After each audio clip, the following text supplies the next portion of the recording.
तो दोस्तों आज हम देखने वाले हैं कोरियन सीरीज स्वीट होम के लास्ट सीजन को। अगर आपने इसके पहले की वीडियोस को अभी तक नहीं देखा है तो उन वीडियोस को देखना मत भूलिएगा। उन वीडियोस के लिंक आपको डिस्क्रिप्शन और आई बटन में मिल जाएगी। तो चलिए आते हैं स्वीट होम के तीसरे और लास्ट सीजन की तरफ। तो कहानी की शुरुआत होती है और हमें पास्ट के कुछ सीन दिखाए जाते हैं कि कैसे युनसू एक एमएच यानी कि मॉन्स्टर ह्यूमन बना, जो कि सभी मॉन्स्टर से अलग था और इसीलिए डॉक्टर लिम भी उसके ऊपर कुछ एक्सपेरिमेंट करना चाहता था। लेकिन फिर सैंगबुक, जिसके अंदर ओइमियोंग का मॉन्स्टर था, उसने युनसू पर हमला करके उसे फ्रीज कर दिया था और फिर दूसरे एमएच को अपने साथ मिलाकर एक टीम बना ली थी। मगर तभी युनसू के अंदर के मॉन्स्टर ने उसे थोड़ा मोटिवेट किया था और युनसू को उसकी फैमिली के हेलुसिनेशन दिखाए थे, जिसके बाद युनसू नॉर्मल हो गया था। साथ ही येक्यूंग ने भी एक लड़की को जन्म दिया था जो कि एक अनोखी किस्म की मॉन्स्टर थी और येक्यूंग की बेटी आम इंसानों को छूकर उन्हें मॉन्स्टर बना सकती थी और लास्ट में उसने अपनी माँ को ही मॉन्स्टर बना दिया था और फाइट के दौरान युनसू ने उसे एक गड्ढे में फेंक दिया था। लेकिन फिर युनसू येक्यूंग को वापस इंसान बनाने के लिए उसके पास जाने लगा था, मगर उन्यों ने उसे ऐसा करने से रोक दिया था। और अब कहानी प्रेजेंट टाइम में आती है, जहाँ पर युनसू के अंदर का मॉन्स्टर उसके ऊपर हावी हो जाता है और वो उन्यों पर हमला करने उसकी तरफ बढ़ने लगता है। यहाँ उन्यों युनसू को नॉर्मल करने की कोशिश करती है और मॉन्स्टर से कहती है कि तुम युनसू को छोड़ दो, लेकिन युनसू के अंदर का मॉन्स्टर उन्यों की बात नहीं सुनता। तभी उन्यों युनसू के एक जोरदार टक्कर मारती है, जिससे युनसू फिर से नॉर्मल हो जाता है। वहीं दूसरी तरफ हम डॉक्टर लिम को भी देखते हैं, जो कि अभी अपनी पुरानी लैब में आया हुआ था। अब तभी यहाँ पर सैंगबुक आता है, जिसके अंदर ओइमियोंग का मॉन्स्टर था और सैंगबुक डॉक्टर लिम से पूछता है कि क्या तुमने मुझे पहचाना।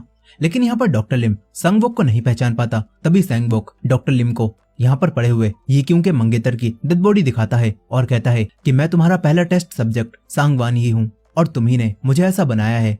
अब तभी हमें पास्ट का एक सीन दिखाया जाता है, जहाँ सांगवान के एमएच बनने के बाद डॉक्टर लिम उसके ऊपर एक्सपेरिमेंट कर रहा था और उसे काफी टॉर्चर कर रहा था और उस टॉर्चर से बचने के लिए ही सांगवान के अंदर का मॉन्स्टर अपनी बॉडी से बाहर निकल गया और वो एक दूसरे आदमी की बॉडी में चला गया। और फिर ग्रीन होम अपार्टमेंट में ओइमियोंग के मरने के बाद सांगवान का मॉन्स्टर सैंगबुक के अंदर आ गया। यानी कि इस वक्त सैंगबुक के अंदर जिसका मॉन्स्टर है वो कोई और नहीं बल्कि येक्यूंग का मंगेतर सांगवान ही है। और ये बात जानकर डॉक्टर लिम के भी होश उड़ जाते हैं। डॉक्टर लिम उससे पूछता है कि तुमने ये सब कैसे किया और आखिर तुम इस जगह पर क्यों हो। इस पर अब सांगवान डॉक्टर लिम को बाकी सभी एमएच से मिलवाता है और यहाँ पर MH3 डॉक्टर लिम से कहता है कि हम भी यहाँ पर वैसे ही एक्सपेरिमेंट कर रहे हैं जैसे कि तुम करते थे। यहाँ MH3 डॉक्टर लिम को सार्जेंट किम को भी दिखाता है, जिसके साथियों को सांगवान ने मॉन्स्टर के आगे लटका रखा था। और यहाँ पर वही लड़की जायोंग, जिसकी किम ने मदद की थी, वो अब सार्जेंट किम को एक गन देती है और कहती है कि तुम अपने 3 साथियों में से 2 की रस्सियों को खुद ही तोड़ दो, इसके बाद हम तुम्हें और तुम्हारे एक साथी को जिंदा जाने देंगे। यहाँ ये सब देखकर डॉक्टर लिम सैंगबुक से पूछता है कि आखिर तुम ऐसा एक्सपेरिमेंट क्यों कर रहे हो। इस पर सांगवान डॉक्टर लिम से कहता है कि मैं ये एक्सपेरिमेंट बस लोगों के अंदर की मॉन्स्टर बनने की इच्छा को जगाने के लिए कर रहा हूँ। यहाँ अब किम गन चलाने में सोचने लगता है और तभी एक एमएच किम के एक साथी की रस्सी काट देता है और वो नीचे गिरकर मर जाता है।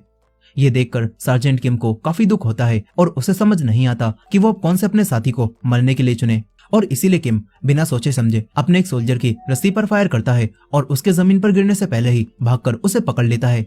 लेकिन अब ये दोनों ही मॉन्स्टर के बीच में फंस जाते हैं और मॉन्स्टर्स इन पर हमला करने आने लगते हैं। यहाँ किम और उसका सोल्जर दोनों ही मॉन्स्टर से फाइट करते हैं और उन्हें मारने लगते हैं। ये देखकर सैंगबुक अपने साथियों से किम और उसके सोल्जर्स को मार देने के लिए बोलता है और यहाँ से चला जाता है। यहीं जायोंग अपने साथी से कहती है कि मैं इन्हें मार दूंगी और ये बात सुनकर ये एमएच यहाँ से चला जाता है। फिर यहाँ पर मॉन्स्टर्स किम और उसके साथियों को चारों तरफ से घेर लेते हैं। इस तरफ युनसू भी अब येक्यूंग के पास जाने लगता है, जिसे उसने एक बड़े से हॉल में फेंक दिया था और युनसू उन्यों से कहता है कि अगर मैं येक्यूंग को ये समझा सकूं कि वो मॉन्स्टर बनने के बाद भी जिन सभी चीजों को देख रही है वो सब उसका भ्रम है, तो येक्यूंग वापस ठीक हो सकती है। और ये सुनकर उन्यों भी युनसू के साथ चलने के लिए कहने लगती है, लेकिन युनसू उससे साथ ले जाने से मना करता है और कहता है कि मैं अपनी एक दोस्त को बचाने के चक्कर में अपनी दूसरी दोस्त को मौत के मुंह में नहीं ले जाना चाहता। इतना बोलकर युनसू येक्यूंग के पास आ जाता है और अब युनसू जैसे ही येक्यूंग को छूता है तो वो येक्यूंग के हेलुसिनेशंस की दुनिया में पहुंच जाता है, जहां येक्यूंग के अंदर का मॉन्स्टर उसको अपनी बेटी को मार देने के लिए उकसा रहा था और वो कहता है कि तुम्हारी बेटी एक मॉन्स्टर है, इसीलिए तुम इसे खत्म कर दो। लेकिन यहाँ पर ये सब कुछ येक्यूंग का बस एक हेलुसिनेशन था और यही चीज उसे मॉन्स्टर बनने पर मजबूर कर रही थी। वहीं दूसरी तरफ अब सार्जेंट किम और उनका साथी मॉन्स्टर से लड़ते लड़ते काफी ज्यादा घायल हो जाते हैं और तभी एक और सोल्जर यहाँ पर आता है और वो फायर गन लेकर सभी मॉन्स्टर्स को जलाने लगता है। तभी मॉन्स्टर्स उस पर भी हमला करने लगते हैं, लेकिन तभी यहाँ पर जायोंग उन मॉन्स्टर्स पर हमला करने लगती है और इन सभी लोगों को बचा लेती है। और डॉक्टर लिम भी जायोंग को ऐसा करते हुए देख लेता है। इसके बाद डॉक्टर लिम सांगवोक और बाकी सभी एमएच के साथ उसी स्टेडियम की तरफ निकल जाता है जहाँ पर सारे सर्वाइवर्स रह रहे हैं। अब इसके बाद हम स्टेडियम में चीफ जी को देखते हैं, जिसकी बेटी को सार्जेंट ताक ने पकड़ लिया था और यहाँ पर चीफ जी अपनी बेटी येसियोल को इस स्टेडियम से बाहर भगाने लगती है। तभी येसियोल अपनी माँ से कहती है कि मैंने तो बस वही किया था जो आपने मुझसे कहा। यहाँ हमें पता चलता है कि येसियोल ने ही चीफ जी के कहने पर उस समय लाइट्स को बंद कर दिया था जब सभी लोगों की चेकिंग हो रही थी, और इसी वजह से अब सार्जेंट ताक ने उसे मॉन्स्टर समझकर बंद कर दिया था, क्योंकि उन्हें लगने लगा था कि येसियोल के अंदर भी सिम्टम्स आ गए हैं। यह अब चीफ जी येसियोल से कहती हैं कि तुम्हारी वजह से सार्जेंट ताक अब मुझ पर भी शक करने लगा है, इसी वजह से मैं तुम्हें यहाँ से भगा रही हूँ, और अगर तुम यहाँ से नहीं भागी तो सार्जेंट ताक तुम्हें खत्म कर देंगे। ये सुनकर येसियोल चीफ जी से कहती है कि मॉम मुझे बचा लीजिए ना, लेकिन अब चीफ जी येसियोल से कहती हैं कि तुम मेरी बेटी नहीं हो और तुम्हें भी ये बात पता है कि तुम्हारी माँ 1 साल पहले ही मॉइस्चराइजेशन के दौरान मर चुकी हैं, और क्योंकि मेरा भी एक बेटा था और मैं भी कभी माँ थी, इसी वजह से मैंने तुम्हें अपनी औलाद की तरह समझा। यहाँ ये सब बताने के बाद चीफ जी येसियोल को एक रूम में लेकर आती हैं, जहाँ पर एक अजीब सी चीज चीफ जी के मॉन्स्टर बने बेटे को खा जाती है, और ये देखकर चीफ जी को काफी हैरानी होती है। तभी येसियोल भी चीफ जी के सर पर एक डंडा मारती है। वहीं दूसरी तरफ उनियो का दोस्त चनियंग और हानी दोनों उनियो के पास आ जाते हैं। तभी इनके सामने एक काफी भयानक मॉन्स्टर आने लगता है, और ये देखकर ये तीनों कार के पीछे जाकर छुप जाते हैं। मगर अब तभी उसी हॉल से ये क्यों के चिल्लाने की आवाज आती है, और फिर वो मॉन्स्टर हॉल के अंदर ही चला जाता है और युनसू की तरफ बढ़ने लगता है। लेकिन युनसू को इस वक्त होश नहीं था, क्योंकि वो ये क्यों को उसके हेलुसिनेशंस की दुनिया से बाहर लाने की कोशिश कर रहा था। और अब युनसू को बचाने के लिए उनियो और चनियोंग भी हॉल में आ जाते हैं और मॉन्स्टर पर हमला करके उसे जलाने लगते हैं। मगर यहाँ पर इस मॉन्स्टर को आग से ज्यादा कुछ फर्क नहीं पड़ता, और फिर वो यहाँ पर लटक रही एक रस्सी को भी जला देता है, जिससे अब इन दोनों में से सिर्फ एक ही वापस ऊपर जा सकता था। और ये देखकर चनियंग दूसरी रस्सी को उनियो के हाथ में बांधता है और रस्सी को खींचता है, और ये देखकर हानी कार की मदद से रस्सी को ऊपर खींच लेती है और इस तरह उनियो ऊपर आ जाती है। लेकिन चनियंग अब अंदर ही अटक जाता है, और यहाँ पर चनियंग मॉन्स्टर को युनसू के पास जाने से रोकने लगता है और युनसू को जगाने की कोशिश भी करता है। वहीं युनसू भी हेलुसिनेशंस की दुनिया में ये क्यों से बात करता है और कहता है कि ये सब जो तुम्हारे सामने है वो सब नकली है और तुम्हें वापस असली दुनिया में चलना होगा। इतना बोलकर युनसू ये क्यों को उसके ख्यालों से बाहर ले आता है, जिससे ये क्यों का मॉन्स्टर अब उस पर हावी नहीं हो पाता और ये क्यों वापस नॉर्मल हो जाती है। फिर इसके बाद युनसू अपनी पावर को इस्तेमाल करके उस मॉन्स्टर को भी खत्म कर देता है और चनियंग और ये क्यों को लेकर बाहर आ जाता है, और फिर ये क्यों को भी नॉर्मल होकर होश आ जाता है। अब इसके बाद ये क्यों अपनी बेटी को याद करने लगती है। उसे समझ नहीं आता कि वो कैसे ठीक हुई, क्योंकि उसकी बेटी ने तो उसे मॉन्स्टर बना दिया था, और इसीलिए अब ये क्यों अपने हाथ पर कट लगाने लगती है। मगर तभी उनियो यहाँ पर आ जाती है और वह ये क्यों से कहती है कि तुम मॉन्स्टर बन गई थी और युनसू ने तुम्हें फिर से इंसान बना दिया है। यहाँ ये क्यों ये चेक करने के लिए अपने हाथ पर एक कट मारती है और वो कट अब हील नहीं होता, जिससे ये क्यों समझ जाती है कि वो पूरी तरह से इंसान बन चुकी है। अब उनियो ये क्यों को युनसू को दिखाती है, जो कि अभी तक बेहोश था, और ये देखकर ये क्यों उनियो को बताती है कि युनसू मेरे उस सपने में आया था और उसी ने मुझसे कहा था कि ये सब जो मैं देख रही हूँ वो सब नकली है, और युनसू ने ही मुझे आगे जाने से रोक लिया था, जिससे ही शायद अब मैं ठीक हो पाई हूँ। यही इस तरफ चनियंग हानी के वेन में सो रहे होसांग को भी देखता है, जो कि बेहोश था, और वो जहरीले मशरूम खाने की वजह से ही बेहोश हुआ था। और ये देखकर चनियंग हानी से पूछता है कि आखिर तुम्हारा और होसांग का रिश्ता क्या है। इस पर हानी कहती है कि हमारा एक दूसरे को मॉन्स्टर बनते ही मार देने का रिश्ता है। अब तभी कहानी कुछ समय पास्ट में जाती है, जहां हानी के मॉम डैड के मॉन्स्टर बनने के बाद होसांग उन दोनों को हानी के सामने ही जलाकर मार देता है, और ये देखकर हानी को काफी ज्यादा दुख होता है, और वो होसांग से कहती है कि तुम्हारे मॉन्स्टर बनते ही सबसे पहले मैं तुम्हें मार दूंगी। इस पर होसांग भी हानी से कहता है कि हाँ, जब ऐसा होगा तो तुम मुझे बिना झिझक के मार सकती हो, क्योंकि मैं खुद भी मॉन्स्टर बनकर नहीं जीना चाहता। और इसी वजह से हानी और होसांग एक साथ रह रहे हैं, ताकि अगर होसांग मॉन्स्टर बने तो हानी उसे मार दे, और अगर हानी मॉन्स्टर बन जाए तो होसांग उसे मार दे। अब प्रेजेंट टाइम में होसांग को होश आता है, और वो हानी से कहता है कि आखिर तुम ऐसे लोगों के साथ क्यों रहना चाहती हो जो कि मॉन्स्टर्स के साथ रहते हैं। इस पर हानी कहती है क्योंकि ये लोग मुझे वो करने देते हैं जो तुम नहीं करने देते। इस पर होसांग हानी से कहता है कि तुम अपनी इच्छाओं को अपने पर हावी मत होने देना, नहीं तो तुम्हारा भी हाल तुम्हारे मॉम डैड जैसा हो जाएगा। ये सुनकर हानि को गुस्सा आ जाता है। वो होसांग को उसकी वैन में ही हथकड़ी से बांध देती है और उससे कहती है कि मॉन्स्टर बनने के बाद भी लोग इंसान बन सकते हैं और ये चीज मैंने अपनी आंखों से देखी है और इसका मतलब है कि अब तक हमने जिन्हें भी मारा वो सब इंसान थे। इतना बोलकर हानि चनियांग के पास आ जाती है और उससे कहती है कि होसांग बस बुरा बनने की कोशिश करता है लेकिन वो दिल का इतना बुरा नहीं है। इस तरफ अब ये क्यों अपनी बेटी के पास जाने लगती है और उन्हीं से कहती है कि मेरी बेटी को इंसानों पर भरोसा नहीं है और अगर मैंने उसे नहीं ढूंढा तो वो मेरी ही तरह दूसरे इंसानों को भी मॉन्स्टर बना देगी। इतना बोलकर ये क्यों अपनी बेटी को स्टेडियम में ढूंढने चली जाती है। यहीं उन्यों भी अब अपने भाई उनयोक को याद करने लगती है। वहीं दूसरी तरफ सांगवोक भी स्टेडियम में जा रहा था कि तभी उसकी कार का पेट्रोल खत्म हो जाता है और ये सभी रास्ते में ही पेट्रोल ढूंढने लगते हैं। तभी डॉक्टर लिम सांगवोक से पूछता है कि आखिर तुम स्टेडियम में क्यों जाना चाहते हो। इस पर सांगवोक, जो कि असल में सांगवान था, वो डॉक्टर लिम को बताता है कि मैंने आखिरी बार जब ये क्यों को देखा था तो उसे ऐसा लग रहा था कि मैं मर गया हूँ और उसके पेट में मेरा ही बच्चा था और उसे मैंने अपनी एक निशानी दे दी ताकि मैं उसे पहचान सकूं और अब मैं उसी बच्चे को ढूंढने के लिए स्टेडियम जा रहा हूँ और मुझे पता है कि वो स्टेडियम में ही है क्योंकि मैं उसे महसूस कर सकता हूँ। यहाँ सांगवोक ये सारी बातें कर ही रहा था कि तभी उसे एक अजीब सा बबल जैसा ककून दिखाई देता है जिसे सांगवोक फाड़ देता है और तभी एक आदमी उसे ऐसा करने से मना करने लगता है और तभी कुछ मॉन्स्टर्स भी इनकी तरफ आने लगते हैं लेकिन सांगवोक के एमएच साथी उन मॉन्स्टर्स को खत्म कर देते हैं। इसके बाद डॉक्टर लिम उस आदमी से इन ककून्स के बारे में पूछता है। इस पर यह आदमी डॉक्टर लिम को बताता है कि ये एक अलग तरह के ककून है और मॉन्स्टर्स इन ककून पर हमला नहीं करते, इसीलिए इनमें रहना सेफ है।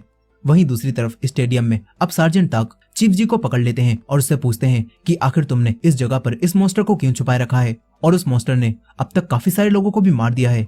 इस पर चीफ जी सार्जेंट ताक को बताती हैं कि मैं और मेरे हस्बैंड हमारे बेटे के साथ कैंप में गए थे लेकिन मेरे बेटे में भी सिम्टम्स दिखाई देने लगे थे और सिम्टम्स वाले लोगों को कैंप में सोल्जर जिंदा ही जला रहे थे और इसीलिए मैंने अपने बेटे को यहाँ पर छुपा दिया। साथ ही चीफ जी सार्जेंट ताक को बताती हैं कि जब तुम सिम्टम्स वाले लोगों को स्टेडियम से निकालते थे तो मैं उन्हें यहीं पर लेकर आ जाती थी और इसके बाद मेरा मॉन्स्टर बना बेटा उन सभी को मारकर खा जाता था। साथ ही चीफ जी सार्जेंट ताक से कहती हैं कि अगर तुम मेरी जगह होते तो क्या तुम अपने बेटे को मार पाते। इस पर सार्जेंट ताक चीफ जी से कहते हैं कि मैंने जिस मॉन्स्टर को सबसे पहले मारा था वो मेरा ही बेटा था।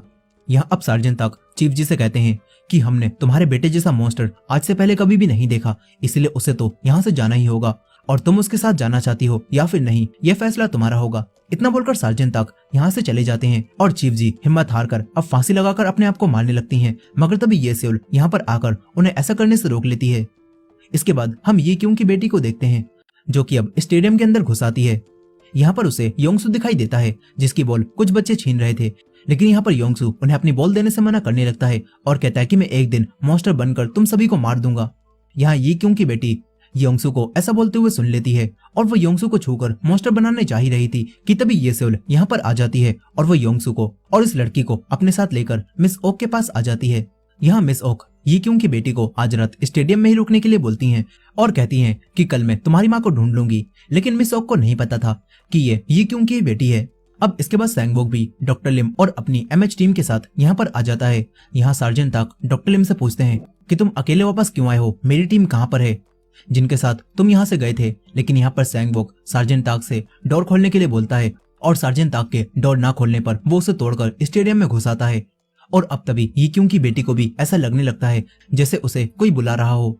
यहीं अब सोल्जर्स भी इन मॉन्स्टर्स को देखकर इन पर फायर करने लगते हैं, लेकिन ये सभी एमएच काफी पावरफुल थे और ये इन सोल्जर्स को मार देते हैं। ये देखकर सार्जेंट ताक समझ जाते हैं कि ये सभी स्पेशल इन्फेक्टी हैं। यहाँ सांगवोक सार्जेंट ताक से कहता है कि मैं किसी को ढूंढने के लिए यहाँ पर आया हूँ। बस इतना बोलकर सांगवोक सभी लोगों के पास आ जाता है और अपनी बेटी को ढूंढने लगता है और सार्जेंट ताक के मना करने पर सांगवोक उन्हीं पर हमला करने लगता है, लेकिन डॉक्टर लिम उसे ऐसा करने से मना करता है और अपने मकसद को पूरा करने के लिए कहता है। और ये सुनकर सांगवोक सारे बच्चों को एक जगह पर इकट्ठा करने के लिए कहता है।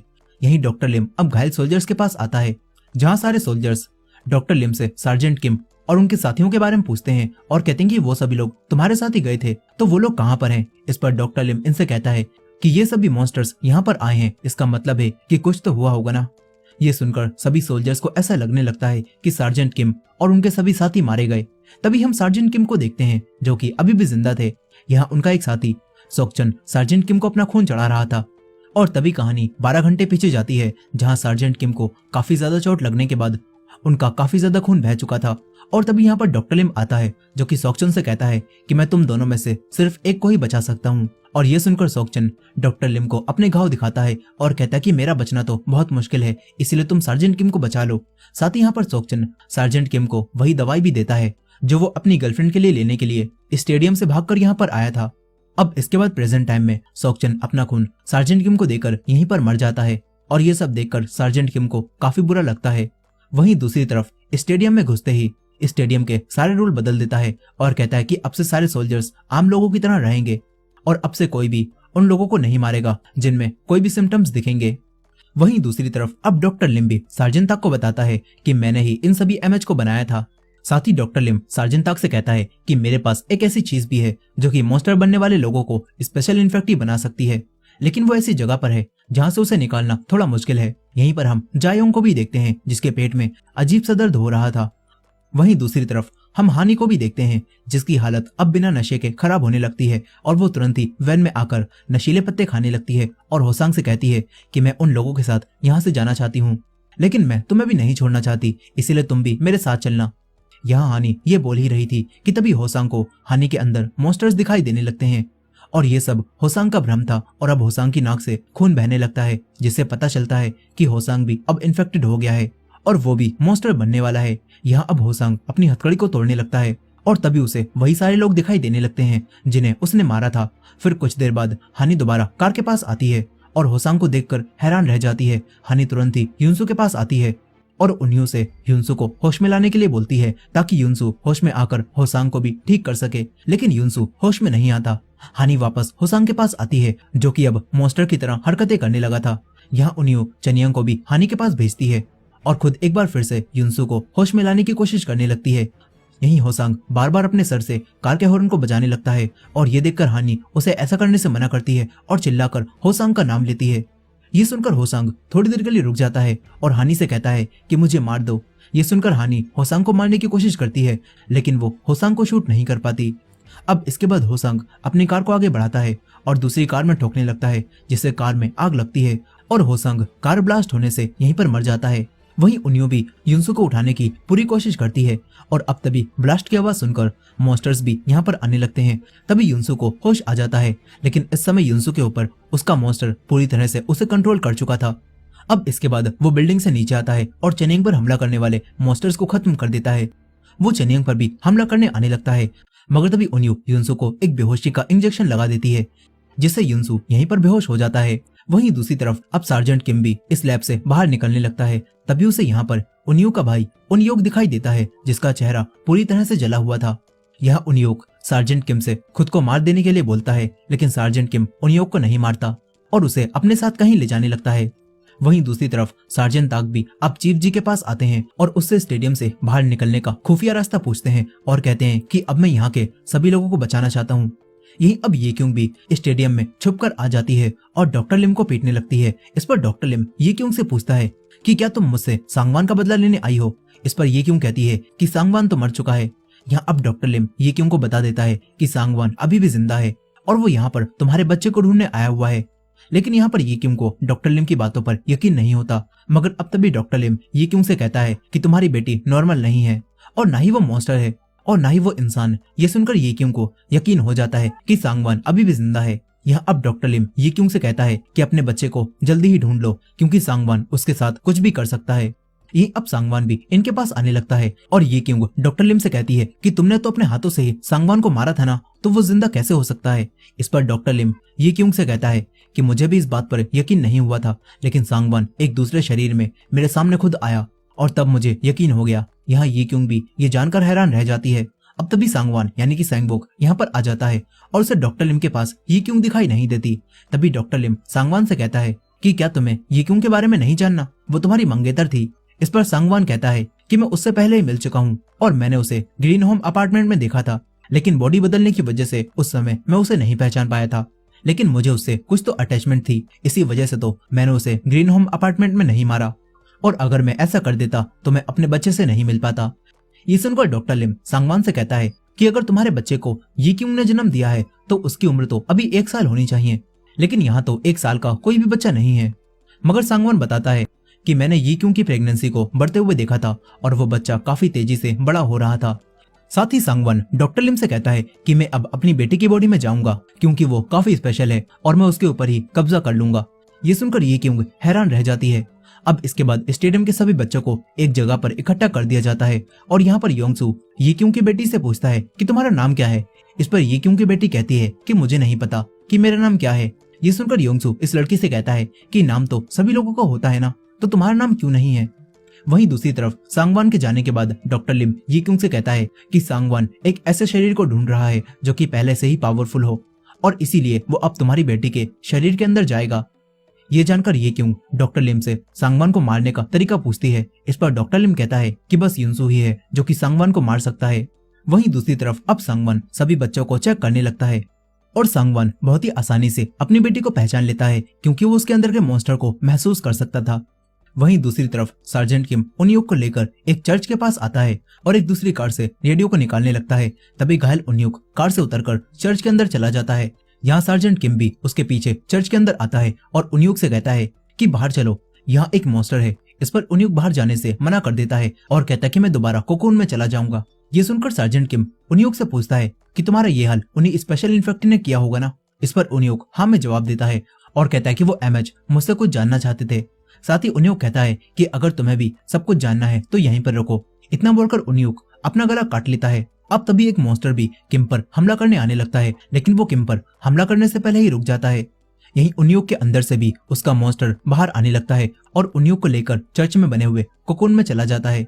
वहीं दूसरी तरफ चनयंग भी अब उन्यूक से बिना युनसू के ही आगे बढ़ने के लिए कहता है और कहता है कि युनसू कभी भी मॉन्स्टर बनकर हम पर हमला कर सकता है, इसीलिए हमें उसे इसी हाल में छोड़ देना चाहिए। लेकिन उन्यू ऐसा करने से साफ मना कर देती है और कहती है कि उसी ने हमें बचाया भी है, इसलिए युनसू हमारे साथ ही रहेगा। यहीं हानि को भी अब होसांग की याद आने लगती है और वो उदास हो जाती है। तभी उसे हेलुसिनेशंस भी होते हैं और उसे होसांग दिखाई देता है जो कि हानि को अपना ख्याल रखने के लिए बोलता है। यहीं उन्यू अब दोबारा से स्टेडियम चलने के लिए कहती है और कहती है कि मैं युनसू को ये क्यों के पास स्टेडियम में लेकर जाऊंगी और फिर इन दोनों के साथ ही रहने लगूंगी। उन्यू ये बात कर ही रही थी कि तभी युनसू को होश आ जाता है, लेकिन उसके ऊपर अभी भी उसका मॉन्स्टर हावी था और अब वो उन्यू को मारने के लिए अपने पंख जैसे हाथ को आगे करने लगता है। लेकिन तभी उन्यू युनसू से कहती है कि तुम मुझे नहीं मार सकते क्योंकि तुम अभी अपनी मर्जी से कुछ कर ही नहीं सकते। यहीं युनसू भी समझ जाता है कि कोई तो चीज है जो कि उसे उन्यू को मारने से रोक रही है और अब युनसू उन्यू से कहता है कि युनसू मेरे अंदर ही अभी कहीं कैद है और अगर तुमने उसे 3 दिनों के अंदर ही मेरे अंदर से आजाद कर दिया और युनसू वापस आ गया तो मैं युनसू को हमेशा के लिए छोड़ दूंगा और उस पर दोबारा हावी नहीं होऊंगा। उन्यू इस शर्त को मान जाती है। इसके बाद उन्यू सभी लोगों के साथ स्टेडियम आने लगती है। वहीं दूसरी तरफ सांगवान अब अपनी बेटी को बताता है कि मैं तुम्हारा डैड हूँ और अब तुम मेरे ही साथ रहोगी और मैं ही तुम्हारा ख्याल रखूंगा। इसके बाद सांगवान को यह भी पता चल जाता है कि सार्जेंट किम अभी भी जिंदा है और वो लैब से बाहर निकल गया है। ये जानकर सांगवान जायोंग से मेन डोर पर जाने के लिए कहता है और किम के यहाँ पर आते ही उसे जान से मार देने का ऑर्डर देता है और फिर वो अपनी बेटी के साथ स्टेडियम से बाहर घूमने चला जाता है। ये देखकर MH3 अपने दूसरे MH साथी जिनको सांगवान के पीछे जाने के लिए कहता है ताकि कुछ भी गड़बड़ ना हो और जिन भी सांगवान के पीछे निकल जाता है। यही येसेउल की दोस्त सुनहवा स्टेडियम से भागने लगती है मगर तभी उसे जायोंग पकड़ लेती है और फादर पीटर सुनहवा को वापस लेकर येसेउल के पास आ जाते हैं। तभी चीफ जी भी येसेउल के पास आती हैं और येसेउल अब चीफ जी पर गन पॉइंट कर लेती है और चीफ जी से उनकी गलतियों की माफी मांगने के लिए कहती है। इस पर चीफ जी कहती हैं कि मुझे खुद को माफ नहीं करना, इसीलिए मैं तुमसे माफी नहीं मांग सकती। इसके बाद येसेउल चीफ जी के कहने पर सार्जेंट ताक को भी स्टेडियम से निकलने का नक्शा दे देती है। यही चीफ जी भी अपने मॉन्स्टर बने बेटे के पास चली जाती हैं और उस रूम के डोर को लॉक कर देती हैं। इस तरफ उन्यू, चनियों और बाकी सभी खाना खा रहे थे कि तभी अचानक से काफी लंबे समय से कोई नशा ना करने की वजह से हानि की तबीयत खराब होने लगती है और ये देखकर उन्यू नशीले पत्ते लेने के लिए जंगल में चली जाती है। यहीं चनियंग युनसू से पूछता है कि क्या तुमने ही उन्यू को बचाते समय चीफ जी के हस्बैंड मिस्टर किम को मारा था। इस पर उन्यू के अंदर का मॉन्स्टर चनियंग को बताता है कि युनसू किसी भी इंसान को नहीं मारता, लेकिन वो आदमी मॉन्स्टर बनने वाला था और इसीलिए युनसू ने उन्यू को बचाते समय उस आदमी को मार दिया। साथ ही युनसू के अंदर का मॉन्स्टर चनियंग से पूछता है कि क्या तुम उन्यू को पसंद करते हो, क्योंकि युनसू तो उन्यू को बहुत पसंद करता है लेकिन वो उससे कुछ भी बोल नहीं पाता। वहीं दूसरी तरफ अब सांगवान अपनी बेटी को लेकर एक पहाड़ के ऊपर आता है और उससे कहता है कि तुम तो किसी को भी मॉन्स्टर बना सकती हो ना, तो मेरे सामने एक मॉन्स्टर बनाकर दिखाओ और अगर तुमने ऐसा कर दिया तो फिर तुम जो भी मांगोगी वो मैं तुम्हें लाकर दूंगा। और ये सुनकर ये लड़की अपना हाथ जमीन पर रखती है और अपनी पावर से एक काफी बड़ा मॉन्स्टर बना देती है। ये देखकर सांगवान के होश उड़ जाते हैं। वहीं दूसरी तरफ उन्यू के ऊपर अब कुछ मॉन्स्टर्स हमला करने आने लगते हैं और ये देखकर उन्यू एक ऊंची जगह पर चढ़ जाती है। यहीं वो एमएच जिन भी यहाँ पर आता है और अपने हाथों से गर्म स्टील निकालकर मॉन्स्टर को मारने लगता है। लेकिन अब तभी एक काफी बड़ा मॉन्स्टर यहाँ पर आ जाता है और जिन को पीटने लगता है। साथ ही ये मॉन्स्टर उन्यू की तरफ भी आने लगता है, मगर तभी युनसु यहाँ पर आता है और बड़े से मॉन्स्टर की पीठ में बार बार अपना पंख घुसाता है और उसे खत्म कर देता है। ये देखकर वो एमएच जिन युनसु से दोस्ती करने आने लगता है, लेकिन युनसु तो जिन का ही हाथ काट देता है और कहता है कि क्या तुम मुझे भूल गए। तभी हमें पास्ट का सीन दिखाया जाता है और हमें पता चलता है कि युनसु के अंदर के मॉन्स्टर ने जिन को सांगवान के साथ देख लिया था और उसे पता था कि जिन सांगवान का साथी है। इसी वजह से अब युनसु के अंदर का मॉन्स्टर जिन के दोनों हाथ काट देता है और उससे सांगवान का पता पूछता है और कहता है कि क्या वो अभी भी सांगवोक की बॉडी में ही है। इस पर जिन युनसु को बताता है कि सांगवान अब स्टेडियम में है और हाँ, वो अभी भी सांगवोक की बॉडी में है, लेकिन वो जल्दी ही अपनी बॉडी बदल लेगा। ये बात जानने के बाद युनसु जिन को पीटता है और स्टेडियम लेकर आने लगता है। वहीं अब स्टेडियम में हम कुछ न्यू ह्यूमंस को देखते हैं जो कि अपने साथियों को ढूंढते हुए यहाँ पर आते हैं, मगर अब तभी सांगवान यहाँ पर आता है और वो इन सभी न्यू ह्यूमंस को एक ही बार में खत्म कर देता है और सार्जेंट ताक को बताता है और इस स्टेडियम के बाहर इन लोगों की एक पूरी फौज है, इसीलिए मैंने इन्हें मार दिया। यहीं ये क्योंग भी अपनी बेटी को छुपकर देखती है और उससे बात करने का मौका ढूंढती है। इसके बाद ये क्योंग की बेटी उन्हीं शरारती बच्चों से योंगसू की बॉल ले लेती है और योंगसू के पास जाने लगती है, लेकिन तभी ये क्यों उसे पकड़ लेती है। यहाँ ये क्यों को वापस इंसानी रूप में देखकर उसकी बेटी ये क्यों से पूछती है कि आखिर आप इंसान कैसे बनी, मैंने तो आपको मॉन्स्टर बना दिया था ना। साथ ही यहाँ पर ये लड़की ये क्यों से कहती है कि मैंने तुम्हें मॉन्स्टर इसीलिए बनाया था ताकि मैं आपसे नफरत ना करूं, क्योंकि आप तो मुझसे हमेशा ही नफरत करती रहती थी और इसी वजह से मैंने आपको मॉन्स्टर बनाया था ताकि मॉन्स्टर बनकर आप मुझसे प्यार करने लगो और मैं आपसे प्यार कर सकूं। ये सब सुनकर ये क्यों अपनी बेटी से कहती है कि मैं कभी भी तुमसे नफरत नहीं कर सकती, लेकिन मैं ये नहीं समझ पाई कि तुम बाकी बच्चों से अलग हो और मैं तुम्हें हमेशा से ही एक नॉर्मल बच्चे की तरह पालना चाहती थी। यहाँ ये क्यों अपनी बेटी से पूछती है कि क्या तुम यहाँ से बाहर जाना चाहोगी। इस पर उसकी बेटी कहती है कि मुझे नहीं पता। यहाँ ये क्यों की बेटी ऐसा इसीलिए कह रही थी क्योंकि अब वो अपने डैड को देखने के बाद कंफ्यूज हो चुकी थी और उसे लग रहा था कि उसके डैड यानी कि सांगवान काफी अच्छा है और वो ये क्यों से ज्यादा उससे प्यार करता है। लेकिन यहाँ पर ये क्यों अपनी बेटी को इस बारे में थोड़ा सोचने के लिए कहती है और कहती है कि अगर तुम्हारा मन मेरे साथ चलने के लिए करे तो तुम मुझसे यहीं पर आकर मिलना। ये बात सुनकर ये क्यों की बेटी यहाँ से चली जाती है। वहीं दूसरी तरफ अब सार्जेंट ताक और उनका एक सोल्जर स्टेडियम के दरवाजे के पास थे और तभी यहाँ पर MH3 आता है जो सार्जेंट ताक से कहता है कि तुम यहाँ पर बस एक नॉर्मल इंसान हो और तुम्हारा यहाँ पर आना मना है, इसीलिए अब तुम्हें रूल्स तोड़ने की वजह से सजा मिलेगी। ये सुनकर जायोंग सार्जेंट ताक पर अपने टेंटिकल से हमला करने लगती है। तभी सार्जेंट ताक एक टेंटिकल को पकड़ लेते हैं जिससे उनके हाथ पर चोट लगकर तुरंत ही ठीक हो जाती है और MH3 ये देखकर समझ जाता है कि सार्जेंट ताक भी अब इन्फेक्टेड हो चुके हैं और उनके अंदर भी सिम्टम्स हैं। लेकिन ये सोल्जर सार्जेंट ताक के अंदर सिम्टम्स देखकर काफी ज्यादा हैरान था और ये अपने सारे साथियों को भी ये बात बता देता है।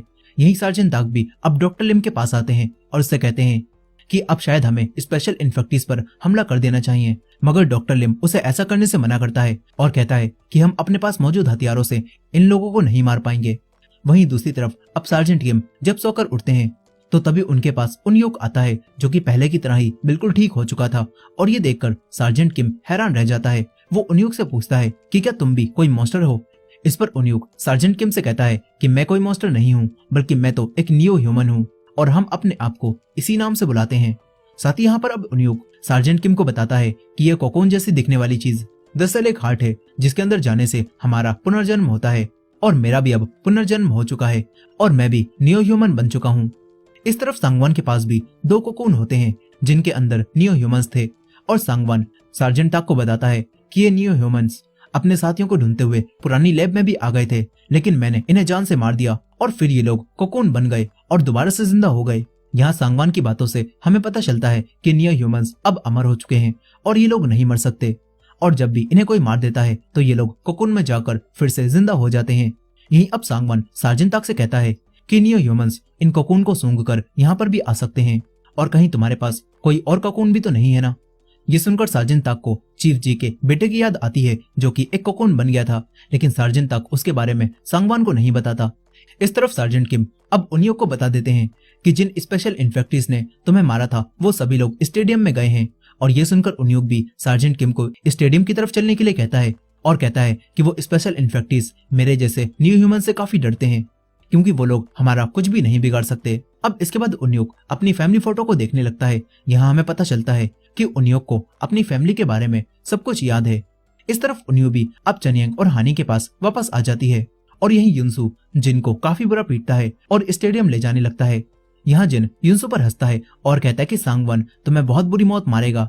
इस पर युनसु जिन से कहता है कि तुम सांगवान के ऊपर मत उछलो क्योंकि अब मैं उसे उसकी औकात याद दिलाने वाला हूँ। यही अब उन्यो भी चनियांग और हानी के साथ युनसु को रोकने स्टेडियम आने लगती है। वहीं दूसरी तरफ युनसु जिन को लेकर जा ही रहा था कि तभी जिन युनसु के ऊपर गर्म सिल्वर डालकर यहाँ से भागने लगता है। वहीं दूसरी तरफ सार्जेंट किम भी उन्योक से पूछते हैं कि आखिर तुम अपनी पावर से क्या करना चाहते हो। इस पर उन्योक सार्जेंट किम से कहता है कि हमारा मकसद सिर्फ अपने जैसे नियो ह्यूमंस को ढूंढना है ताकि हम सभी नियो ह्यूमंस मिलकर एक नई सोसाइटी बना सकें। यही सार्जेंट किम उन्योक से पूछते हैं कि क्या तुम्हें अपनी पुरानी लाइफ का कुछ याद है। इस पर उन्योक कहता है कि हमें अपनी पुरानी लाइफ की सारी बातें याद होती हैं लेकिन उनसे हमें कुछ भी फर्क नहीं पड़ता क्योंकि हमारे अंदर के इमोशंस अब पूरी तरह से खत्म हो चुके हैं। अब इसके बाद ये दोनों स्टेडियम की तरफ निकल जाते हैं। वहीं दूसरी तरफ ये क्यों की बेटी योंगसू को अपनी माँ के बारे में बताती है और सारी बातें सुनकर योंगसू इस लड़की से कहता है कि तुम्हें अपनी माँ के साथ यहाँ से चले जाना चाहिए और तब तुम अपनी माँ से अपना नाम भी पूछ लेना। साथ ही यहाँ पर योंगसू ये क्यों की बेटी को अपनी बहन का वही ब्रोच देता है जो उसकी बहन को बहादुरी दिखाने पर मिला था और ये ब्रोच योंगसू ने अपनी बहन के मरने के बाद से अब तक संभाल कर रख रखा था और अब योंगसू इस ब्रोच को ये क्यों की बेटी को दे देता है। इसके बाद ये क्यों और उसकी बेटी दोनों खुफिया रास्ते से स्टेडियम से बाहर जाने लगती हैं। तभी रास्ते में ये क्यों की बेटी उससे अपना नाम पूछती है और यहाँ ये क्यों अपनी बेटी को उसका नाम बताने जा ही रही थी कि तभी सांगवान यहाँ पर आता है और ये क्यों से कहता है कि मैं तुम्हारा सांगवान हूँ और मेरी बस बॉडी बदली है लेकिन मैं अभी भी बॉडी बदलने के बाद भी सिर्फ तुम्हारा हूँ और मैंने तुम्हें काफी मिस किया। ये बोलकर सांगवान ये क्यों के गले लग जाता है और ये क्यों भी सांगवान पर भरोसा करके अपनी गन को फेंक देती है। मगर तभी ये क्यों को सच्चाई याद आती है कि सांगवान उसकी बेटी के ऊपर कब्जा करना चाहता है और ये याद करके वो उसकी आंख में चाकू मार देती है और अपनी बेटी को लेकर यहाँ से भागने लगती है। लेकिन सांगवान ये क्यों को पीटता है और अपनी बेटी को पकड़ने लगता है। ये देखकर ये क्यों उसे गन से शूट करती है लेकिन सांगवान अब ये क्यों के हाथ को ही काट देता है और अपनी बेटी को पकड़ लेता है। यहाँ ये क्यों सांगवान से रिक्वेस्ट करती है और कहती है कि अगर तुम्हें एक बॉडी ही चाहिए तो तुम मेरी बॉडी ले लो लेकिन मेरी बेटी को छोड़ दो। लेकिन सांगवान उसकी बात नहीं सुनता। तभी ये क्यों फिर से उसे शूट कर देती है और अपनी बेटी से कहती है कि मैंने तुम्हारा नाम यीशु रखा था और अब तुम्हें यहाँ से भागना होगा। ये सुनकर ये क्यों की बेटी समझ जाती है कि उसका असली नाम यीशु है। इसके बाद सांगवान उठकर ये क्यों को जान से खत्म कर देता है और यीशु भी अपनी माँ को मरता हुआ देखकर काफी रोती है। और इसी एंडिंग के साथ स्वीट होम सीजन 3 के 4 एपिसोड्स की कहानी यहीं पर खत्म हो जाती है। दोस्तों इसके नेक्स्ट पार्ट को देखने के लिए हमारे चैनल को सब्सक्राइब करना मत भूलिएगा और कमेंट में नेक्स्ट पार्ट लिख के इस वीडियो को लाइक भी कर दीजिएगा। मिलते हैं नेक्स्ट पार्ट में।